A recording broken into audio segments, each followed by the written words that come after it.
Exile is not merely a change of geography. It is a violent severing of the soul from everything that once anchored it to the earth. When a man loses his home, he loses his sanctuary.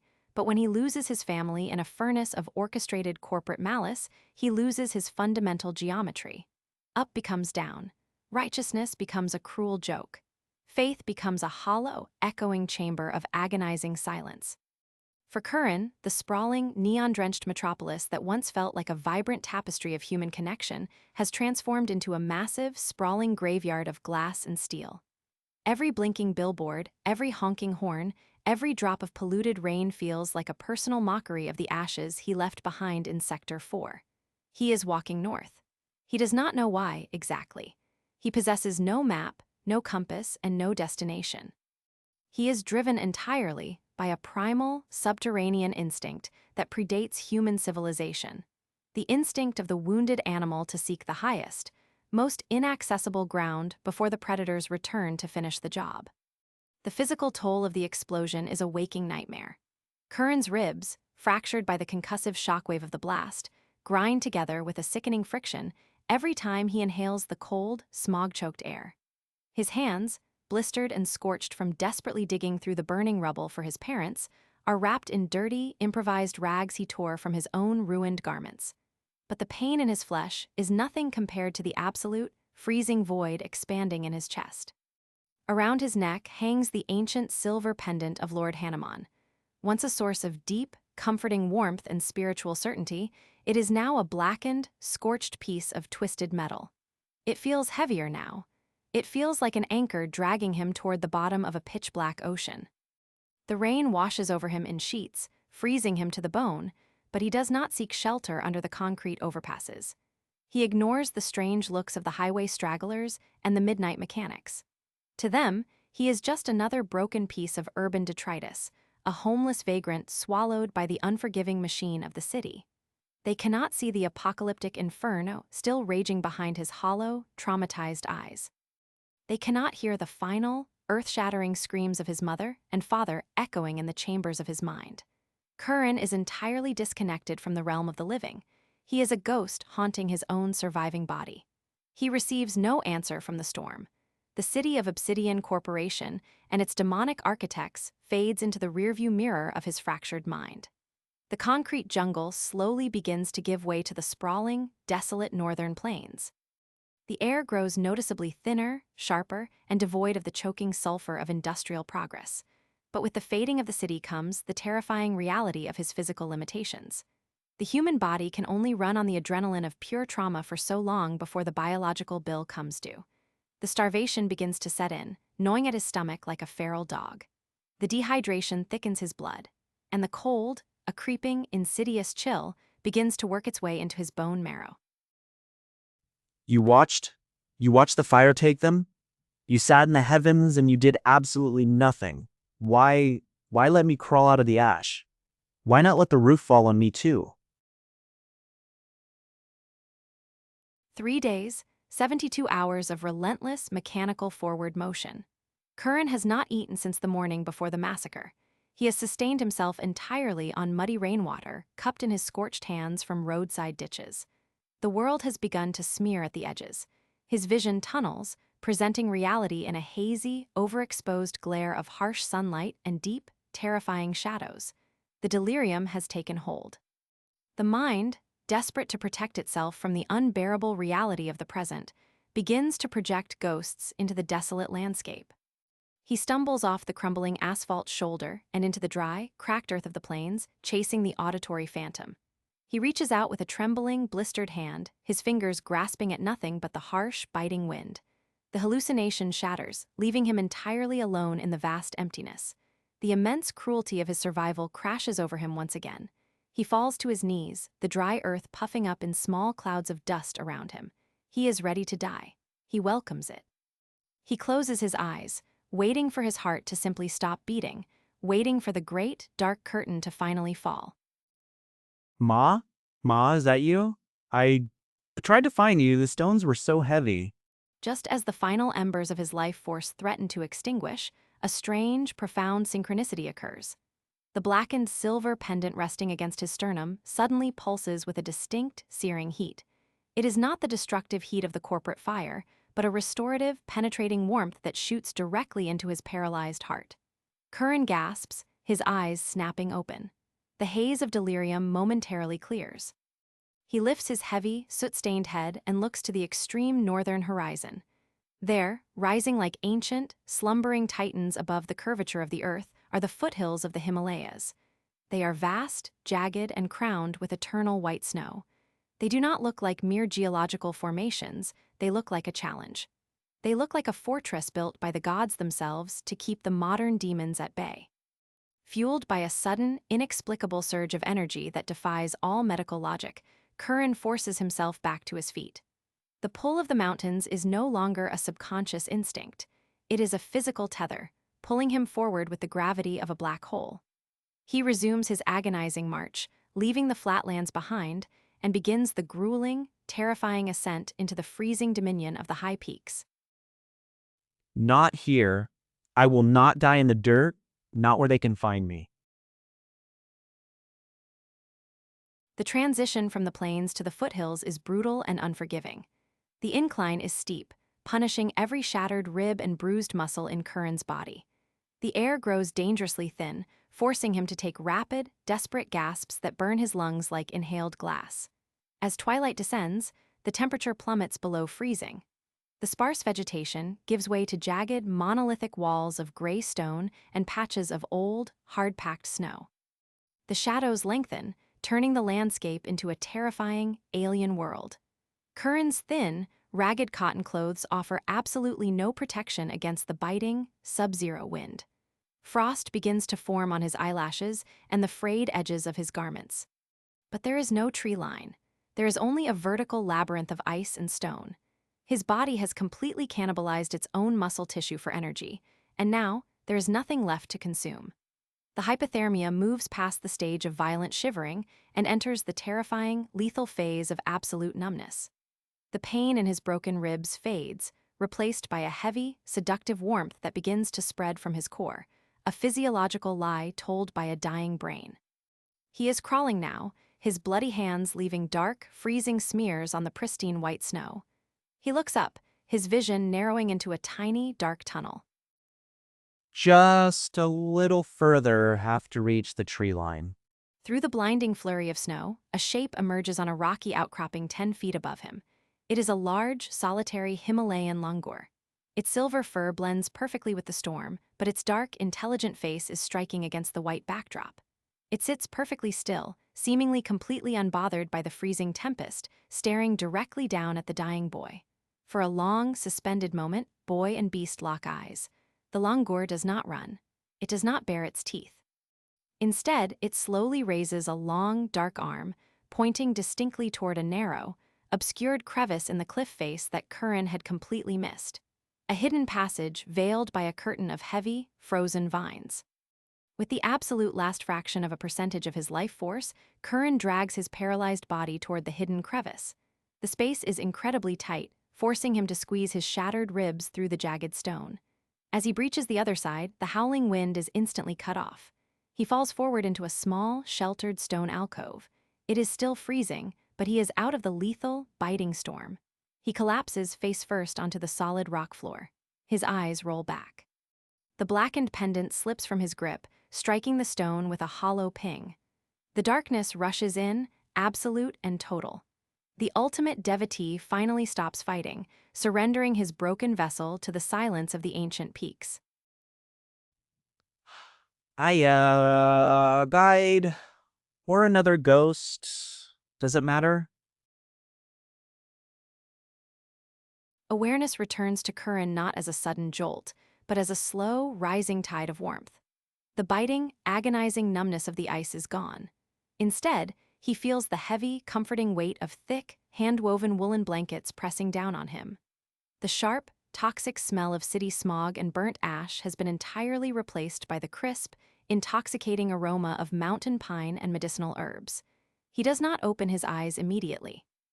The trauma has conditioned his brain to expect pain, to expect the roar of the corporate inferno or the terrifying shouting of the hazmat cleanup crews. He waits for the strike, but the strike never comes.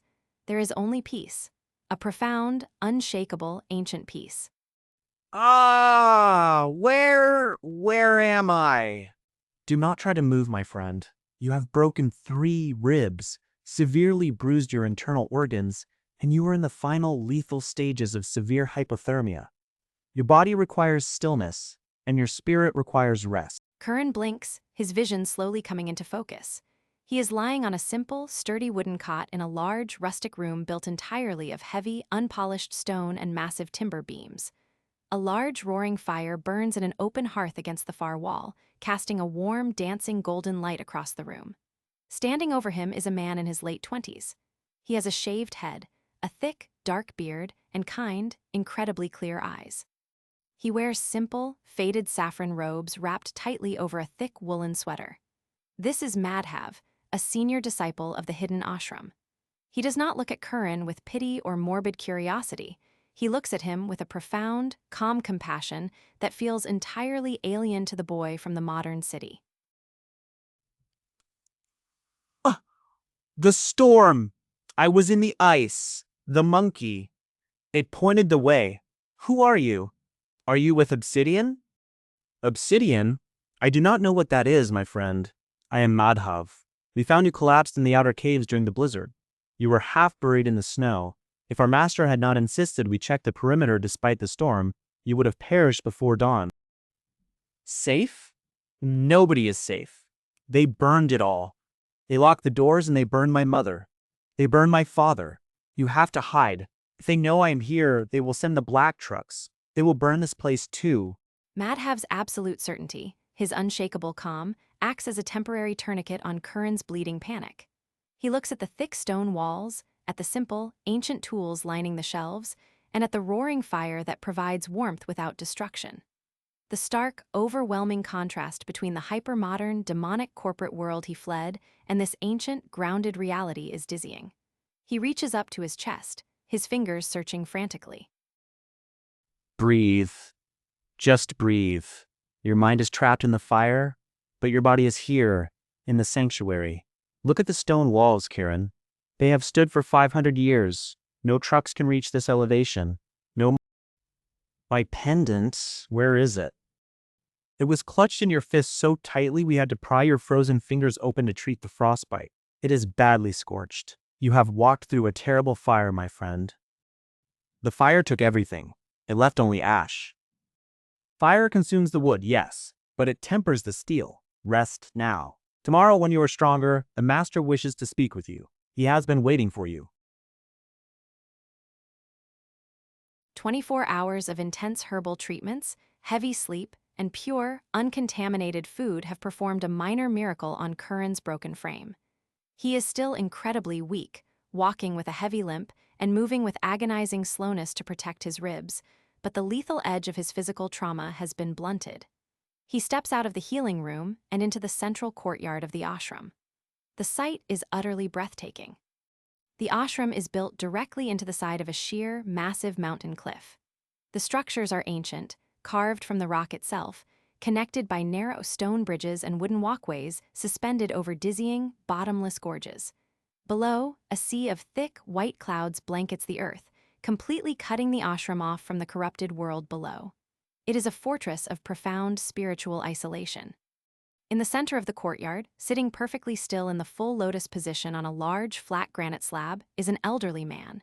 He is frail, his skin weathered like ancient parchment by decades of high-altitude sun and wind. He wears simple, faded saffron robes. He has a long, flowing white beard and a completely bald head. But it is his eyes that draw Kiran's gaze. They are milky white, completely devoid of pigment. He is entirely blind. This is Swami Vedant, the spiritual anchor of the sanctuary, a man who has not seen the physical world in 50 years, yet sees the truth of the universe with terrifying clarity. Your footsteps are heavy, boy. Not just with physical injury, but with the immense, crushing weight of profound spiritual rage. You walk like a man who is carrying a mountain of ash upon his shoulders.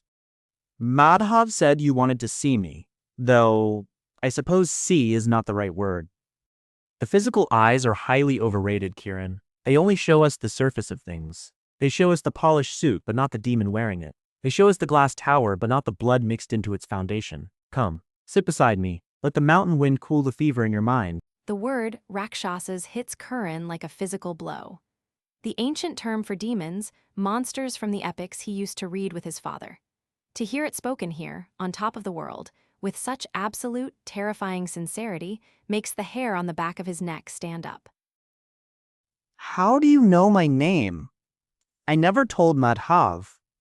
I know many things. I know the exact smell of the ozone that precedes a massive lightning strike. I know the precise frequency of a dying star. And I know the distinct, terrifying vibration of a soul that has been shattered by the Rakshasas of the modern age. What did you say? Rakshasas. They are corporate billionaires. They are corrupt politicians and ruthless land developers. They are just evil, greedy men who use money to crush people like insects. Do not insult the immense gravity of your tragedy by reducing your enemies to mere greedy men. Greed is a human failing. What you encountered, what orchestrated the slaughter of your people and the burning of your parents, is an ancient, organized malice. The Rakshasas did not. The silence that follows the outburst is deafening. Madhav, sweeping nearby, stops and looks over with deep concern, ready to intervene, but Vedant raises a single finger, commanding him to stay back. The blind guru does not flinch at Kiran's rage. He does not offer hollow apologies or theological excuses. He simply absorbs the blinding heat of the boy's grief like a vast, deep ocean absorbing a falling meteor. Kiran freezes. The absolute, unshakable logic of the guru's words begins to penetrate the thick armor of his trauma. The memory of the strange, warm wind in the plains, the exact pointing gesture of the silver langur in the blizzard, the impossible synchronicities that kept him alive. Vidyut, the CEO of Obsidian, you know him? You know what he is? We have watched them for centuries from these peaks. We are the keepers of the old knowledge, the watchers on the wall. We saw the shadow creeping over your city. We felt the immense psychic shockwave when the community hall was incinerated. The divine. Then why didn't you do anything? If you knew they were demons, if you felt the screams, why did you just sit here meditating while they burned my mother alive? Where were the gods? Where was Lord Hanuman when the roof collapsed? I prayed to him every single morning of my life. You demand to know where the divine was when the fire fell. I will tell you. The divine was in the agonizing strength that allowed you to push the heavy granite slab off your crushed body. The divine was in the inexplicable surge of energy that kept your heart beating while you walked for 3 days without food or water. You survived a localized apocalypse, boy. Not because you were lucky and not because the fire missed you. You survived because the divine requires a vessel. The gods do not micromanage the evil of men with lightning bolts from the sky. They empower the righteous to wield the lightning themselves. You are not a saint, Kiran. The fire burned away your innocence. The fire burned away your naive belief that goodness alone is a shield against absolute evil. You are empty now. You are a hollowed-out vessel of immense grief and agonizing rage. The guru's words echo in Kiran's mind, rattling around inside the hollow chamber of his heart. He stands alone at the edge of the central courtyard, leaning heavily against the ancient stone parapet, looking out over the endless sea of clouds that separates him from the world below. Far to the south, invisible beneath the thick blanket of white, lies the sprawling metropolis. Lays the towering glass spire of Obsidian Corporation. Lays the mass grave of his entire past. The profound realization washes over him. He is no longer the devout, peaceful boy who offered prayers for contentment. He is no longer the terrified, broken survivor fleeing the hazmat crews in the rain. He is standing at the nexus between human vulnerability and ancient, terrifying destiny. He looks at his bruised, battered hands. They are completely inadequate. They are weak. If he returns to the city now, Vidyut's corporate enforcers will simply swat him like a fly. He needs power. Not the power of money or legal documents, but the raw, earth-shattering power of the ancient world. He needs to become a weapon capable of piercing corporate armor and shattering demonic flesh. I accept the emptiness. If the divine needs a storm, I will be the hurricane. I will tear their glass towers down to the foundation. I will make the demons bleed. If you liked the story, please subscribe and share my channel, 90s Kid Stories.